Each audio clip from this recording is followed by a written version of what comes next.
Thank you so much for being a part of it, Jason.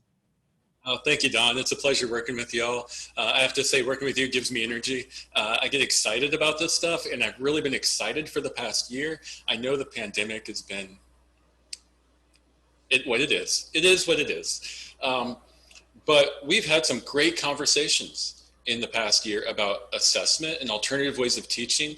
And for those of us who have worked in online education, especially, this is how I got into the field, actually, was online education, working with accommodations and online learning and adaptive technology.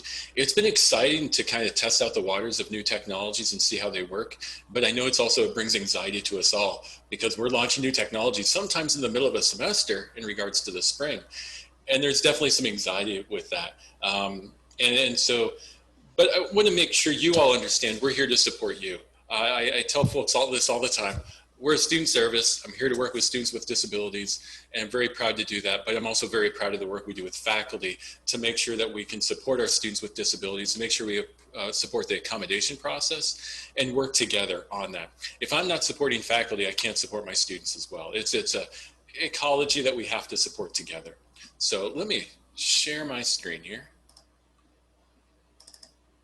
Okay, there we go. And so today I'm going to talk about a couple pieces with accommodating students, providing access for all during COVID-19. I'm going to talk about our new technology. We have a new accommodation system we've put into place. I'm going to talk about how some accommodations have changed a little bit in light of COVID-19. And I'm going to touch upon some common accommodations and just how we're working with those too, and highlight the importance of those in online learning. My name is Jason Maseberg-Tomlinson, and I direct the Student Access Center. And I'm happy to say that the letters after my name have given me the opportunity to teach more in recent years. And so I'm proud to be an online educator as well. I've learned a lot more. I've taught on campus a number of years in different roles, but working more online. And I really have to say it really helps inform me on how I can assist faculty better working with those systems. My email is jasontom@ksu.edu and has been for a few decades now. And I'm happy to communicate, reach out, and connect with you after the presentation. Any questions you have. I like to say, I may not always have the answer, but I really respect the questions and that I want to find a solution together. We're in Holton Hall 202. Limited capacity. I want y'all to be aware that we have 2 access advisors working in person, myself and Natalie Bahari, and we're here in person working with folks. We also have some other staff here in our test center as well as in our main office, and we have 2 access advisors who are working remotely. That allows us to kind of be flexible, limit how many people are in the office at one time. We have kind of limited airflow, so we want to respect that and try and balance things out. We're available by phone, the office number 26441, but I really recommend reaching out on Teams, over email. We find that communication works really well that way, and we can connect you to whoever we need to connect to. Our test center, as many of you have utilized in the past, you'll know it's in Holton Hall. 002 is the test center office, and 001 is the main test center. We're going to talk a little bit about that in a little bit, but we have our testing coordinator down there, Ann Collett. Many of you have worked with her. She's wonderful and really helping through accommodations.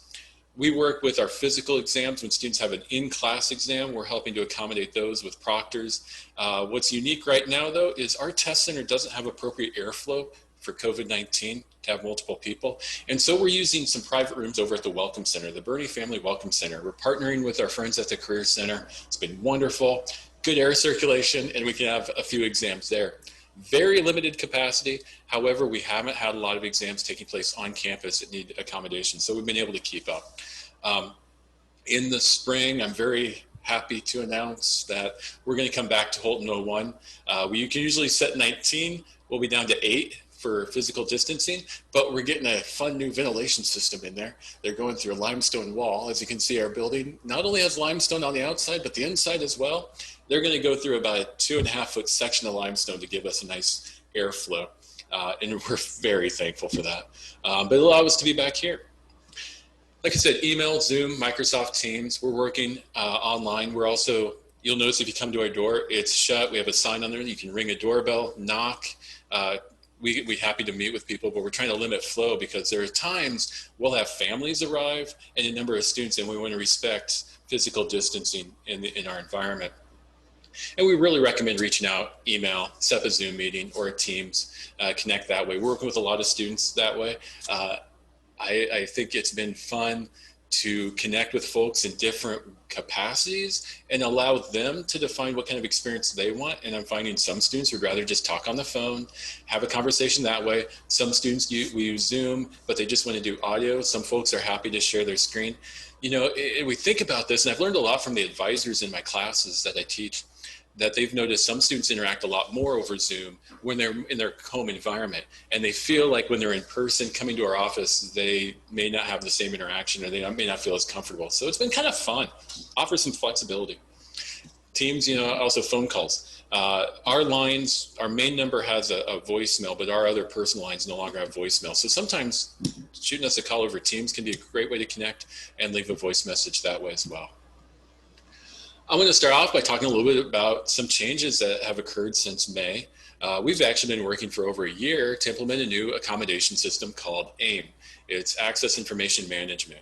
This has been phenomenally cool for us because we can do our case notes and our documentation and our letters of accommodation through this system now, as well as our testing and setting up for exams. There's two sections to this. There's a student AIM portal I'll show you a little bit about, and a faculty AIM portal that I'm really happy answers some of the questions we've had come up in the past. Before I go into details on those, I do want to say that those faculty who have connected with us to schedule exams for students to use accommodations in our test center will find that things have switched a little bit. We're asking the faculty to input some information, but it's up to the student now to schedule that exam time in our system. Those of you who've been around for more than 5 or 6 years will remember this is how our system used to operate, and students would bring us a sheet of paper and set up their exams. Kind of returning back to that, what's cool about this is a lot of information online for both the faculty and the student. They can set up that time for the exam, but also gets us the pertinent information on the exam. A lot of what we use cases for, but now a little bit more streamlined. The student AIM portal, students can now log in and check it out, and they apply for services on our website through a registration form that goes into what's called AIM. Submit documentation, a little bit more secure. It's encrypted at point of source, and then when we get it, so that it's a bit better than transferring it through email. And anymore, a lot of information is digital, especially as doctors' offices have gone kind of online over the summer. And so students are able to upload that as they apply for services. They also request their letters of accommodation each semester for each class. And you'll see here on the right, I've got a list of some classes and where students can do step 1 in requesting their letters and select each class. And then they go on to select which accommodations for each class. Personalizes the experience. But just so you all know, if a student says, well, I'm registered with the Student Access Center, that's one step, but they have to request their letters each semester. Same across the nation. And that way it's their request for the accommodations and it gets to the faculty. The letter now goes to, when we get it and approve it, it now gets sent to the faculty on record in cases as well as the student. Those of you may recall that used to go in a PDF to the student. They needed it to pass that on to the professor. This will streamline it in a couple different ways, and one of them is that the information gets quickly to the faculty member. It's still important to talk with the student, and really we put this on the student. We ask the student to talk to their faculty to understand how the accommodations are going to play out in the classroom, because as we know, there are many different environments for assessments right now. They need to understand how that's going to work in the classroom and discuss that. An accommodation, you know, it can be as simple as extra time on an exam, 50% extra time. But as we know, how that plays out may be different from course to course. The process for the faculty now used to be, faculty would call us and say, well, can you tell me who has requested letters of accommodation in my class? And we didn't have a way to do that very easily at all, because it was a very manual process. We used cases. It was a homegrown system that I created 12 years ago, and in cases, but cases never presented us that real-time information to know who had requested what. It was just kind of, it printed a letter for us. The faculty AIM portal on our website now faculty can log in, and I will say sometimes you have to try twice. For whatever reason, we have found when the information goes from cases to the vendor, it gets all the faculty information. The first time it says you're not in the system, the second time it brings the faculty member in and they see their classes. But faculty can now log in and see which students have requested letters of accommodation in their class. So faculty who say, you know, I lost track of that email, I don't know where I put that, can log in and find that information fairly quickly. And it'll tell you which students have exam accommodations, or maybe communication accommodations when we're using captioning, or maybe other accommodation types. Here you can see, you know, I log in, I can see this summer, we have a fake student called Daisy Duck. Our vendor has a lot of Disney characters created in the system, and that this person's in my class, but they don't show any accommodations here, but they may have an accommodation otherwise. But you'll be able to see that information, click on and view the request to see that letter again. Quick and easy way. I want to talk a little bit about changes to the process and kind of a couple changes in what has been done or reflecting because of COVID-19. And more than in the past with some of our other accommodations I'll get to later. For one, student assessments. And we've had some really rich conversations since prior to spring break. Laura, Dawn, we've discussed what are assessments going to be like in pandemic times, online learning, and really kind of stressed as to how we can be creative with that. And we've watched a lot of classes actually move their assessments online in different ways, which we have limited on-campus capacity for proctoring, as I mentioned, but we're also seeing many things move online, which has allowed a lot of flexibility. We're able to keep up with demand on campus. Unfortunately, it is that there are many options for remote assessments. And I have learned from faculty how creative we're being to use Canvas, Zoom, Top Hat, Respondus in some areas, and then Examity, or even other creative ways to use technology to do assessments and to keep track of students and give a good experience. Unfortunately, there's so many, when we are limited staff, we're unable to proctor those online. But you know, we're able to problem solve and try and come up with a creative solution. But that's really changed a lot. We were going into the semester saying, how can we keep up with student exams? We usually have 1,800 exams a semester. And we're going into, okay, how are we going to keep up with this when we know our capacity is very limited, and it's worked out. Attendance has been really interesting as well. Now we have hybrid learning options. We have some students online classes, and we had some students who have attendance accommodations in the past and still do, but we're finding that it's changed a little bit. Students are able to log in and participate in a class where they otherwise would have to be at home because of a physical flare-up of their disability or mental health, or you name it. And so we're finding that students are still attending classes on days they may have missed in the past. This is pretty cool. So it's a unique situation we're in right now. I don't know if that'll stay for the future because things will change. Note-taking accommodations as well, and this has been kind of mixed. We work with a lot of students who have peer note-taking on campus, and some of those students found that they don't need it anymore. They've found that all the information is in a replayable video or another format because faculty are using more text on Canvas, and the information's there. They don't need it in the same way. We have some students, though, who are finding that there's more lecture, more video information, and it is a little bit more difficult to keep up. And so we still have some students using note takers, and that's been good too.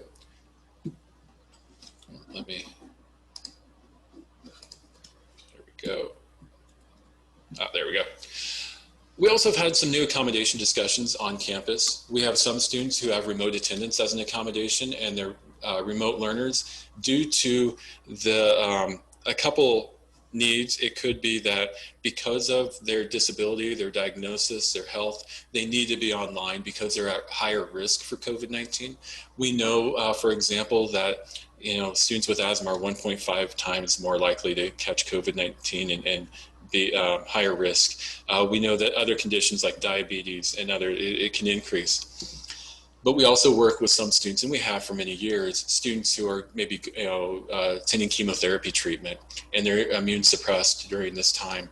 And so it's important for them not to be in public And because we have so much online, we're able to work with these students and provide them an online experience. It's challenged us in many ways, I won't lie. We have conversations every week on our national listserv about face coverings and attendance and working with what's going to be best with our faculty. There's been a lot of discussion in the past 6 months on face coverings. And as you know, if a student needs accommodation, they come through our office for a classroom. If it's a workplace accommodation, they're going to go through Human Capital Services. It's important to note that we talk about accommodations to the face coverings policy, but that doesn't necessarily mean somebody's not going to have a face covering and go in class. We're addressing that through reasonable accommodations, which is typically, going back to the first bullet point, remote attendance. If the student's unable to wear a face covering and meet the policy, we look for remote attendance as a way for that student to participate. We know that there's been discussion of other face shields and other things, but we also know that those are not as effective to control the virus. And so we want health and safety of everybody involved. And so we primarily look at other ways, other reasonable accommodations other than being in the classroom without a face covering. I want to talk a little bit about what we've learned, a few pieces here and over the last couple months, and what we're going to continue to learn going into the future, because it's becoming more normalized. One, being understanding, leading with grace and open communication.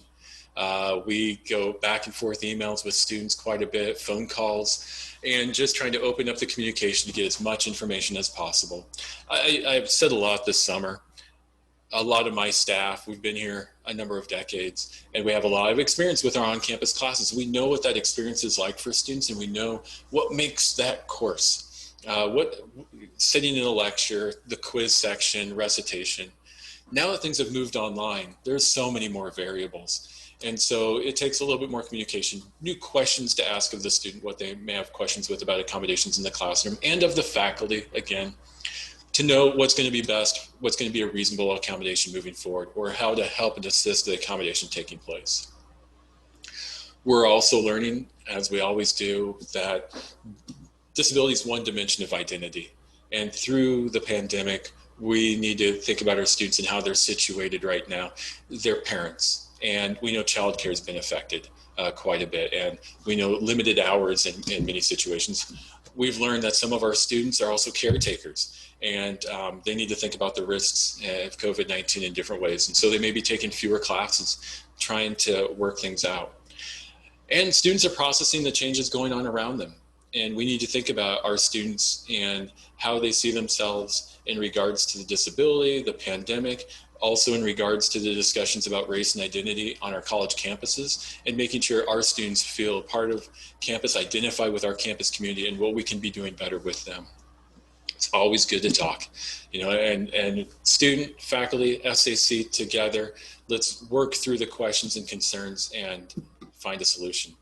But also, we need to understand students are using multiple technologies. On the right is an example of our home office. My son is an online learner from home, and this is his desk. He's got his laptop, typically Canvas is up there. He's got an iPad and Canvas and Zoom, working with his classroom for 6th grade. We've got another screen so he can see everything and different ways to access it. And he also has his phone sitting there with alerts and reminders that come up before he needs to be in class. It's a very different environment. And for a student and for our students who are used to going to class, sitting down, getting instruction, now they're tracking information in multiple ways. Here, demonstration of he's tracking information in Canvas for his core content for 6th grade, but also some other content in different areas. And sometimes they're using other tools. This is a demonstration of there's a lot to work with, and it can be very distracting. It can also be hard to keep it all focused. For our students with disabilities, there are some other pieces at play as well. We have students who may be using text-to-speech technology to read information back to them. They're taking the text. Read and Write Gold is what we have on campus, and everyone's able to download that for free, students, staff, and faculty. And they're taking the text in exams or message boards, or even during Zoom, going back and forth on documents, and it's reading back to them audibly through a headset. And so tracking information can be difficult because now you're not just sitting there with a notepad maybe in front of you or a laptop taking notes and looking at the board and the speaker in front of you. Now you're tracking that information in multiple ways. You're looking up and down and around, and it taxes us in different ways. And for some of our students whose cognitive skills are part of the disability, or just that executive functioning where we're processing information, that can be one more layer. And it takes additional steps. So give folks time to respond in Zoom lectures or in a class discussion. Many students have had their coping skills or their personal accommodations, their system in place for 12 years plus. And this has been quite a disruption for them. So they're shifting their learning quite a bit.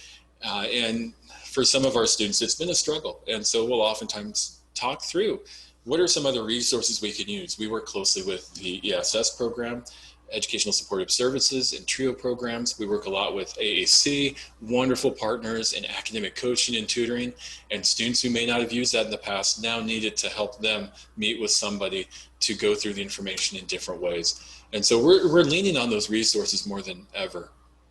And I'm thankful for those partnerships. Also, basic, no one has the same internet speed as we're used to on campus. That can be also a positive and negative. I mentioned that because many of us have a faster internet connection at home than in our older buildings. But oftentimes the opposite is true for a lot of our students. Their technology, or especially as I mentioned, some of these students are parents and their students are online. And so we have a lot more going on. It's slower. And so again, be kind, think about that, and for our students who are using the technology and managing the accommodations, it's one more layer. We've learned a lot about using Zoom, and I've been sharing some recommendations there. And mental health has been on the forefront of a lot of our conversations lately, and especially if you look at Zoom burnout and you tie that together with some of the mental health research that's come up in the last couple weeks or months as education's kind of kicked off, we're learning a little bit more about how students are being affected. Students are not used to being seen all the time by everyone. And even though we may not be looking at everyone in video, we know that there are some classes where I've had students say, well, everybody has to have their video on to know if we're participating, but they get very anxious or self-conscious. Think about giving permission to turn the video off and how that may help students, and to understand that for some students that makes them feel a little bit more comfortable. Think about the time when students sit in the back, not because they're not interested in the information, but because they're not used to be front and center. Zoom kind of makes us feel that way. And I'm glad. I do like some of the new features. You can hide it. You can move things around. Now you can move videos around a little bit. And so like for myself, I like to right click on the video, click hide self view. So I don't see myself, I see everyone else, and I feel more like I'm in a classroom environment. But it's different processing information and trying to navigate the system. It can be very visually and auditorially distracting. We're learning in our home situation and my son has an auditory processing disorder, and in the classroom it can be hard to filter all the noise going on around him and listen to the instructor. And Zoom has been very helpful because he can focus on the instructor, but as long as they've muted the other voices in the area. Think about 40 different homes, 40 different environments, getting all that noise. Help students understand how to mute their microphone to minimize those auditory distractions. It's the same visually. And if you're not doing anything that needs to be visually seen, allowing students to move, the view out of sight, especially during exams. We have faculty who are using Zoom for exams, allowing them to kind of move that and say, we're going to focus on, if I need to call out somebody, instead of making a motion on the screen or saying something, maybe I'm going to put something in the chat, and just making sure students pay attention to that for alerts, rather than having to keep track of the noise and the visuals all around them. And when possible, allow recording so that students have notes or access to information after class. Again, the note-taking accommodation. Maybe it's no longer needed for a student to have a note taker trading notes, but having access to the video again can be very helpful. Some of our peer institutions have been doing this for years using iTunes U. I don't even know if that's a thing anymore, but how we used to use that, and podcasting lectures. And maybe that'll come back into fad. Thinking about communication, it's taught us a lot about our students, again, are situated where they're in the classroom, The faculty mentioned something that's important. It's easier for us to focus on what's important and have that emphasis. Make sure that your information you're sending out has the same emphasis, but also that it's consistent, because we have found there's a lot more information out there. The syllabi, information on message boards, information sent out by announcements. Make sure it's consistent. I learned over the summer, I teach a class with advisors, and I send out a Sunday night every week. I'd send out an announcement, but I need to make sure if changes took place, because we were making some changes for COVID-19. We had some students who were trying to navigate what was going on. We're changing due dates to be more accommodating to the students. And so had to do that, but if I do that announcement, I need to make sure the syllabus reflects that. I need to make sure it's reflected everywhere so nobody gets confused, but also be concise. I recommend bullet points or bullet items, ordinal or non-ordinal, just so that people understand, okay, here I focus on one item at a time, keeping it short and to the point. I periodically, if I'm sending out an email, I'll use bold strategically on keywords, so I make sure people focus on that. And keeping my emails short. Also in Canvas, think of the language used. Think of when you're going to emphasize, and you talk about, the quizzes are where information is for assessments, and what you're going to be calling those items, how to navigate to them, and hide anything that's not needed. Keep students focused there. With exams, I think, in fact, I've been doing a really good job with Canvas and extra time, but now more faculty are needing some of these tools. Laura and I have worked together on exam accommodations for many, many, many years, and working to help online faculty, but now we have a lot of on-campus faculty not used to Canvas, putting in and programming extended time. And there we've got some information up there. Global Campus does as well on adding extended time onto exams. But one of the questions that's come up is, when should you apply extended time if you give all students extra time? I mention this because I've heard from a lot of faculty that they're actually giving students more time for those online exams, knowing that students are struggling with how to submit work or running into technology glitches. And this is a conversation that's been up nationally in our profession that we've discussed at length a number of times. And I reflect on, there are different settings for when we do exams. There's the exam time that a student gets to complete the work, be it 60 minutes. Let's use that as an example. Many of our faculty are giving students in a window to do the exam. So they can take the exam, and they have a 60-minute time frame to do the exam, but they can take that exam over a course of 2 or 3 days, that whole window. And so when we look at that window, maybe not changing that, but when we do extended time accommodation for exams, make sure you change that time that they can take the exam, adding extra time onto that. The question comes up, well, I'm going to give students all day to do that assessment.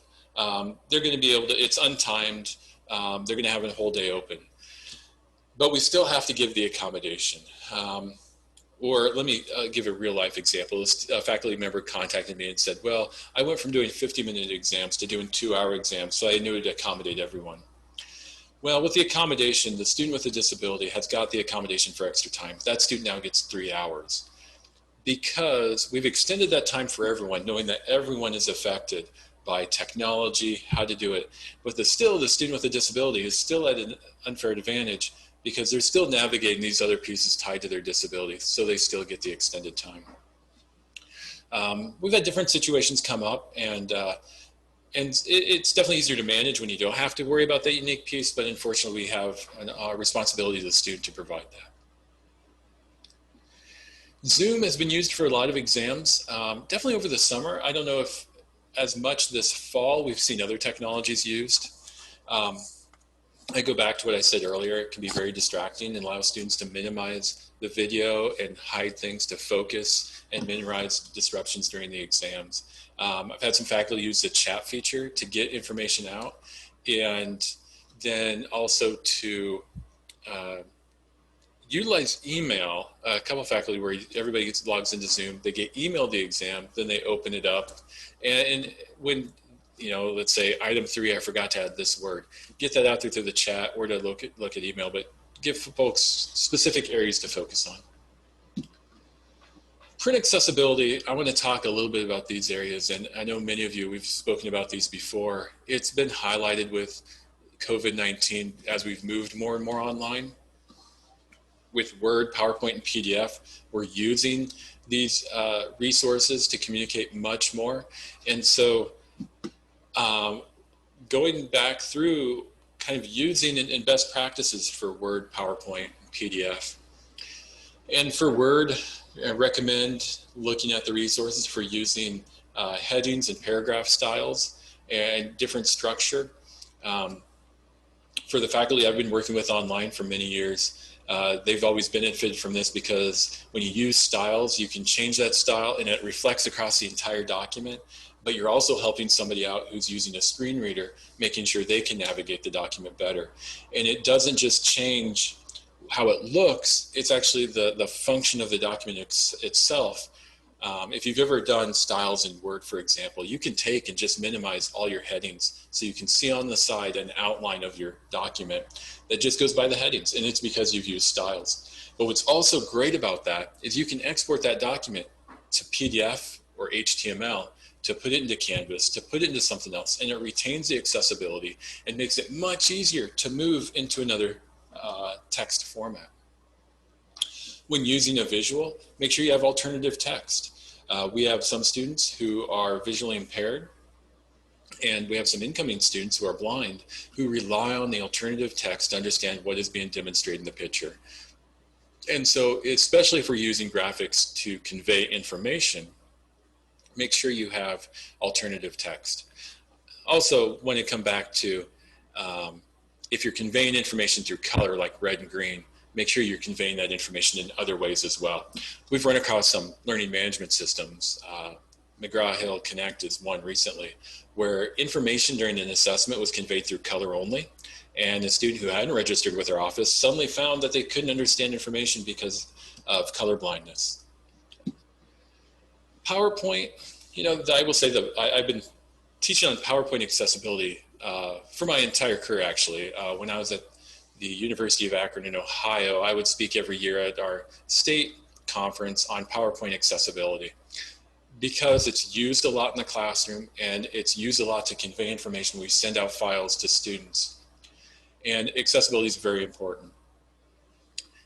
There are PowerPoint templates built in, and if you use the template, it'll make it much more accessible, and you follow those around. When we add text boxes or add different shapes, things start to change and it becomes less accessible. So using the templates is very important. I recommend, finding a template that works best for you, a style, high contrast, easy to read, large enough text that then you can use and replicate over and over again. Using table structures and being simple, conveying information, there's a lot of resources out there. There's a fellow by the name of John Gunderson at the University of Illinois who is a guru on PowerPoint, and he does a lot of great stuff and articles on PowerPoint accessibility. He's even built a tool to help make PowerPoints accessible when they were built without accessibility. There's also accessibility checkers built in, and you can run those and it'll tell you what to improve. PDFs are becoming more common, and oftentimes we take those other Word documents and PowerPoint and we turn them into a PDF. Again, making them accessible when we bring them into PDF is probably the easiest to use. And you can do different checks with Adobe and Acrobat to make accessible PDFs. I will say, if you ever want to look at a compendium, the information produced by Adobe on accessibility, it's like 1,000 pages on how to do accessible documents. There's so many tools. It is fairly complex. Starting off in Microsoft Word, converting it to PDF is so much easier. Sometimes we only have a PDF. We have an article we've gotten online and it's only in a PDF. I recommend making sure that you can highlight text, and if you can copy the text. That's got some accessibility built in. But if you have to convert PDFs, give us a holler and we can talk about how to do that. We can use some of our tools like Read and Write to make more accessible PDF documents. They can be quite complex. You can, when you're requesting a document, an online document through the library system, interlibrary loan, select that it's searchable text, and that'll be an accessible document when you get it. And they'll convert it in-house there if they don't get an accessible document themselves. we have, I have every semester we'll always have a PDF that comes up that's been mimeographed, the pre-copier, where you have a background that's a little bit fuzzy.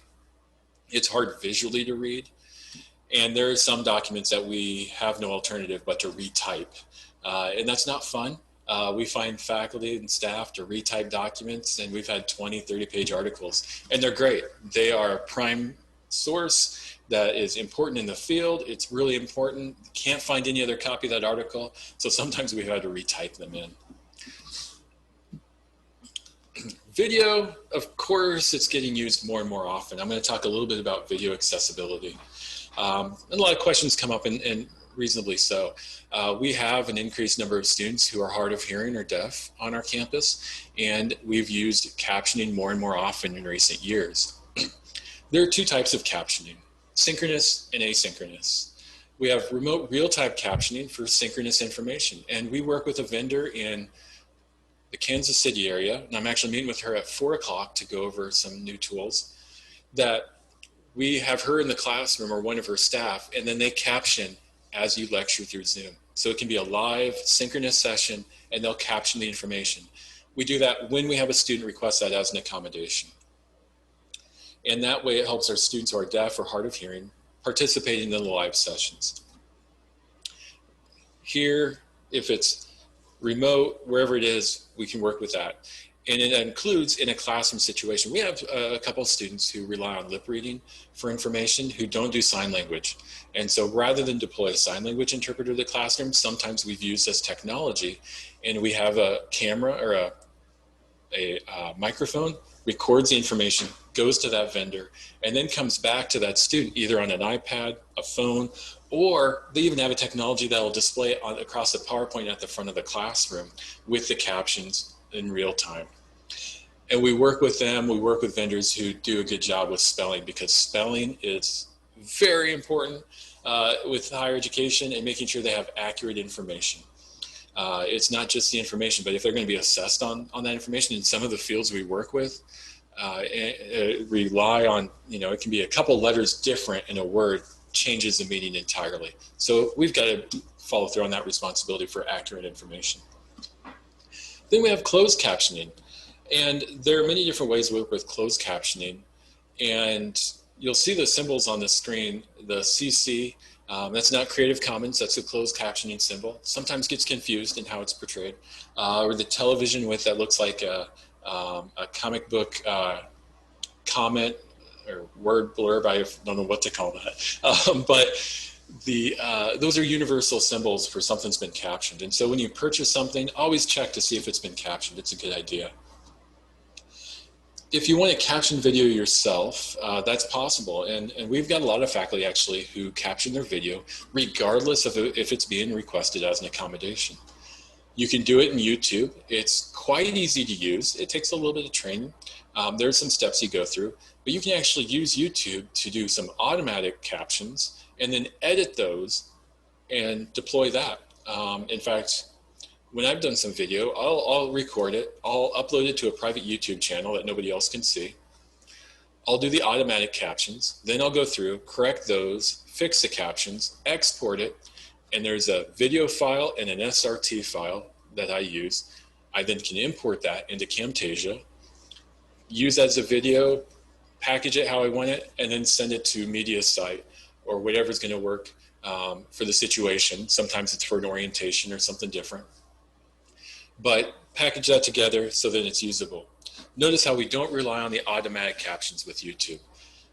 If you ever want to laugh, you can look up some videos in automatic captions and pay attention and see some of the misspellings, the misinformation that can come across. And we look for a 95, 98% accuracy rate when we're talking about captioning educational content, which that may be a different word or missing the word of or some slight piece once in an entire video. For videos where there's more error, you lose the information. You can't tell what's going on. And so I watch a lot of video with captioning on. I find I learn information better that way. But you can see those inaccuracies and you can get lost in the information. When it's longer video and when this is going to be a lot of steps, you can work with Natalie Bahari or Brandon Utek in IT, and they'll work, and we have a third-party vendor that we use. If it's captioning for a student with accommodations, that we'll set it up and work with them to then deploy captioning within Canvas. You always want to make sure you plan ahead. Give us 3 to 4 days. I would say minimum anymore.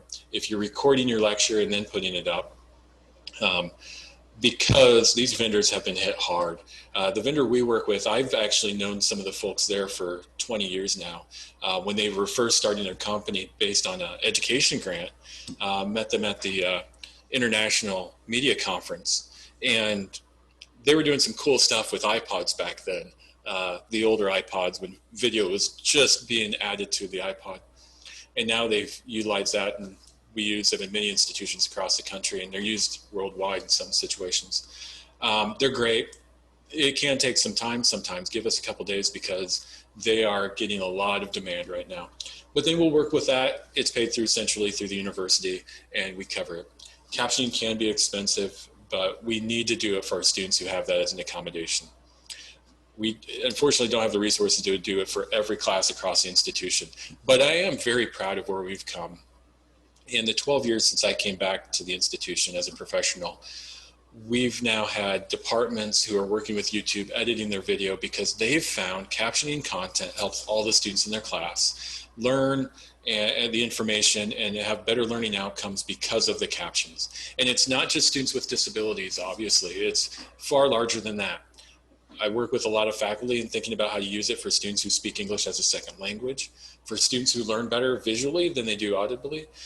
In some situations now where I've heard from students that who work with or live with multiple people, they're all online, they're all trying to focus on their content, and it's hard to focus, there's a lot of distraction, but when they see the captions, they can learn the information and they can go through and see it while they hear it to make sure they can focus. Some of our learning environments in houses with multiple students can be quite distracting. When creating video, when you're thinking about that ahead of time, and sometimes we have to put together video in a short time, completely understand that. But recommending if we can do a transcript before recording, keep the information concise and plan ahead on doing that. And by that, I mean, not just recording a 50-minute lecture and putting it online, but thinking about how you can chunk the information and let's say 7-minute, 10-minute increments on maybe 4 different topics rather than 50 minutes on 4 different topics. Not only does it help the student focus on that information and then be able to replay that specific information, but as a faculty member, if you're going to teach the class again and do the same content and you need to update it, you just update one. What you need to update rather than the entire lecture can save you time in the future as well. That covers a lot of the pieces in the accommodations, but I wanted to leave time towards the end too for questions. And so I'll stop my screen share and look at the chat and answer questions you have in situations you've come across or specific to your class, what we can do here to talk about accommodations. I'm going to look quickly through the chat. Okay, Laura kind of reiterated about the exam pieces there.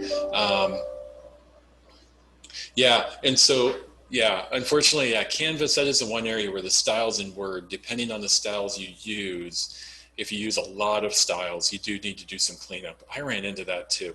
I found if I'm using 1 or 2 styles, it worked really well. I don't know how they're being converted over because it just boggled my mind when I did it this summer quite a bit. YouTube will do videos. Oh, okay, Cheryl, thank you.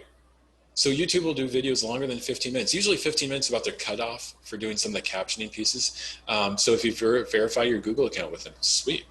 I've been a Google account holder for like, well, whenever that was, April 1st when they released Gmail. I've had an account since then. I should try that.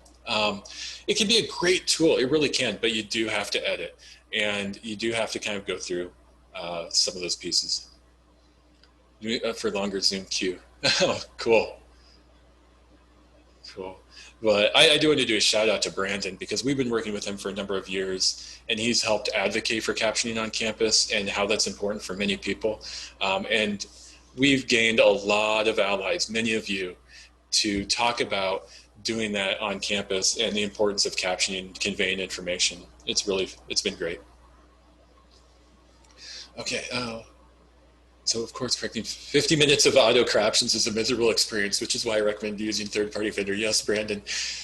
And for those of you who don't like to listen to yourself talk, I'm speaking about myself here, listening to yourself for 50 minutes can be quite an experience. I once took, those of us who used single button mice on Macs back, we didn't have the scroll wheel, it was just one big button. I collected these for a while and had a few of them. I would add extensions. I don't have one available here, but I found these great USB extensions, and I'd extend the cable all the way up and I turned into a foot pedal. I'd take the ball out of the bottom. These also had that ball in there, and I'd click into a button and I'd focus on the pause and play and then type as I went and kind of rig it up. And you can program a computer to use, different buttons to do different things. Those 50-minute sessions though, they're hard, and you're going back and forth and moving the mouse. What are some things that instructors are doing now for remote teaching that would be useful to continue doing in-person classes? Stuart, that's awesome. I've been speaking about this a lot lately.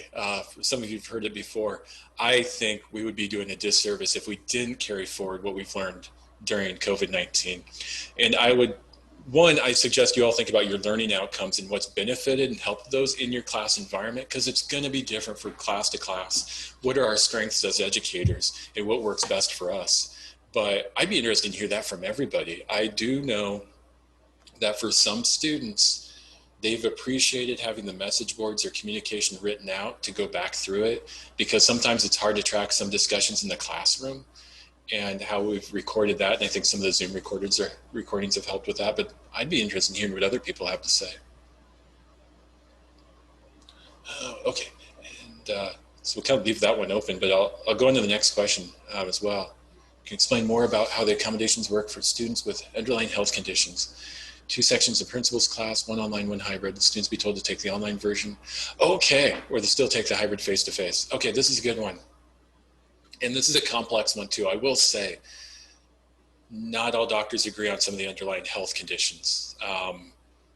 And so we go through a lot of information and what recommendations we're going to make based on what we can learn from doctors. And it's been unique. It's an interactive process, trying to get as much information as possible.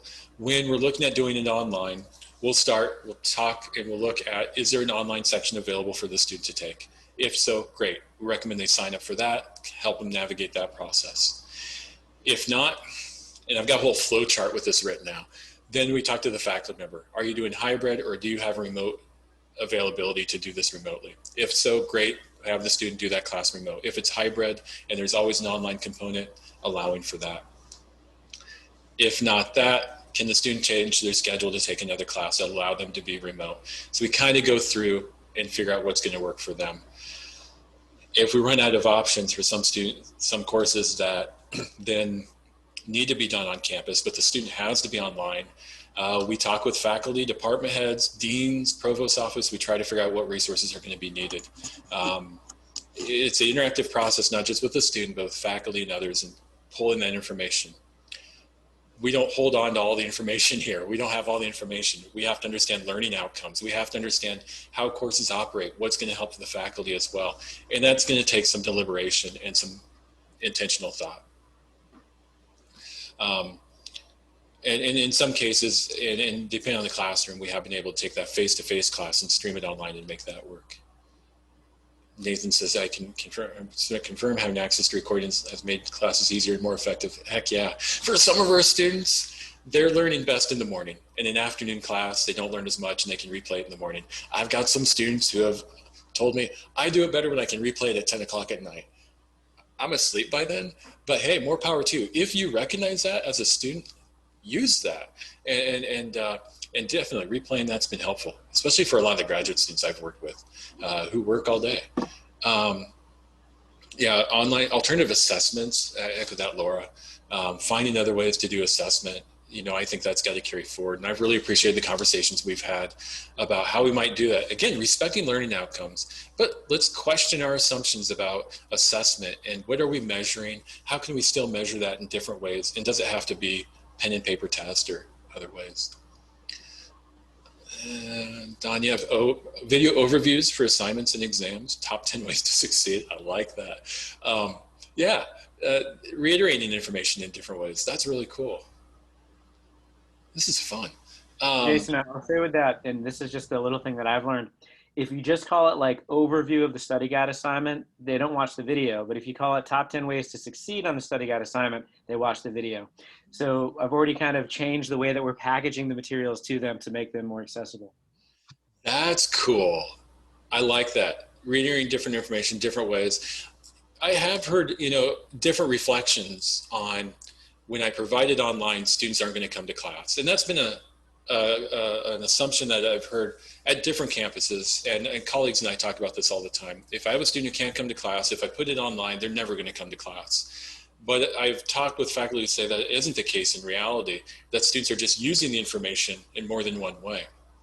I forget what campus it was, one of the Ivy League institutions, where they had recorded everything and looked at attendance, and attendance didn't change one bit. They were still going through all the same information, still going to class, even though they could watch it online, because they got different information parceled out from each. But again, though, you have to kind of look at your assessments. Are your students still tracking along the learning outcomes appropriately? And I think it goes back to the work we did years ago on learning outcomes and measuring those, and are we doing, following through on our best practices? That's cool.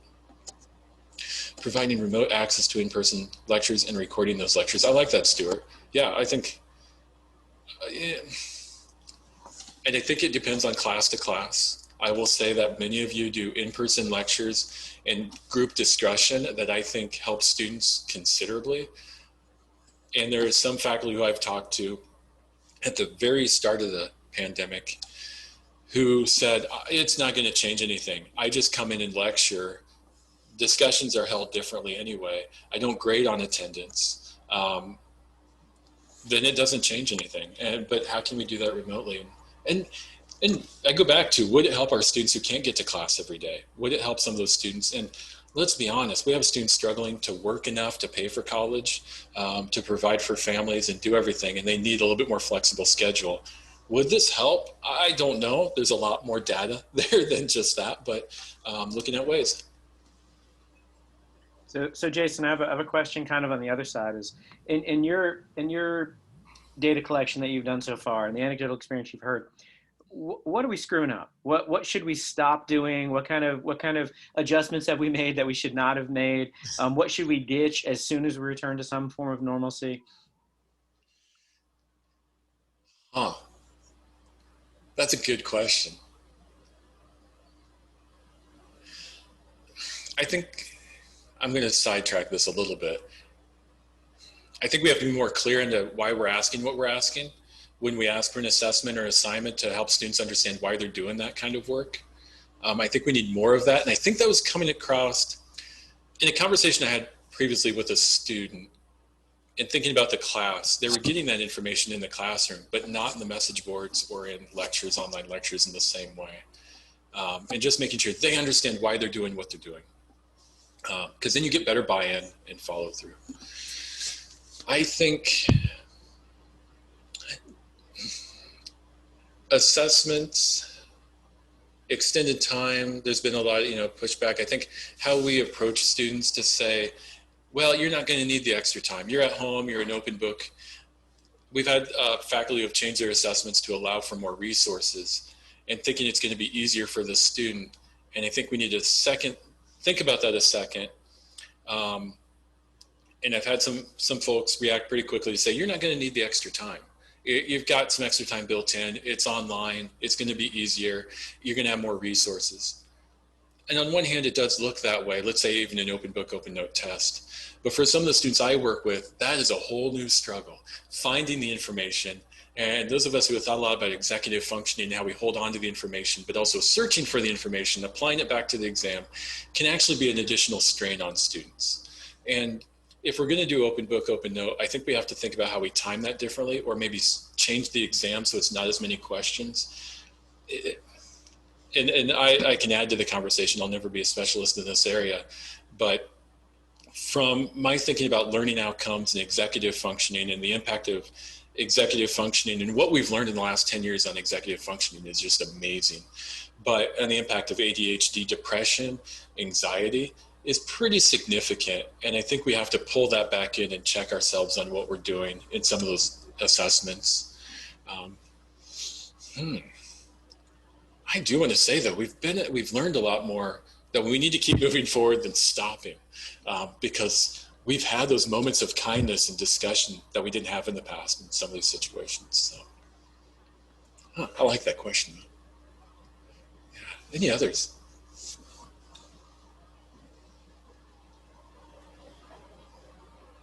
So Jason, we are about out of time. Do you have a closing thought you would like to kind of give us to inspire us through we're at the halfway point now, so inspire us through the next 8 weeks. Okay. Yeah. I don't know, halftime chat here. I was never good at any sports, so I should stop using that analogy. But I think we have really changed our perception of higher education, and many of us have been in this realm for quite a while. Those of us who have worked with online education and worked with instructional design, technology, I'd say that we're at a moment when we can think about equity on our campuses and equity for students, and to think about how we make some changes. And here we might think about accessibility. How can we pivot, become more accessible, and learn to recognize that it's not just helping out those students with disabilities, it's other students benefiting from that. How can we take this movement and carry it forward, and let's document what we're learning and keep this moving forward in that discussions with students and these improvements, because let's capture those moments where we recognize it's becoming easier for ourselves, better learning environment for the students, and to kind of keep that moving forward. And to not look at it as this has been a major disruption, but this has been a major learning experience. And I'm improving my practices because of that. You know, let's look for that positive. I think all too often it has been easy to say, it is what it is. It's COVID-19. But let's look at those moments and reflect back on the last 6 to 8 weeks of your class experience and look at the positives and how can you expand on that, magnify that, and hold on to that. Because the next couple of weeks will be busy, and it's hard to remember. Yeah. Well, Jason, I want to thank you for taking the time today to have this conversation with us. So much useful information, and thank you for just being a resource and a champion on our campus for students' educations and making sure that they do receive those equitable experiences. So please join me in thanking Jason for sharing his perspectives today. Thank you all. I appreciate this opportunity to talk with you all. This is wonderful.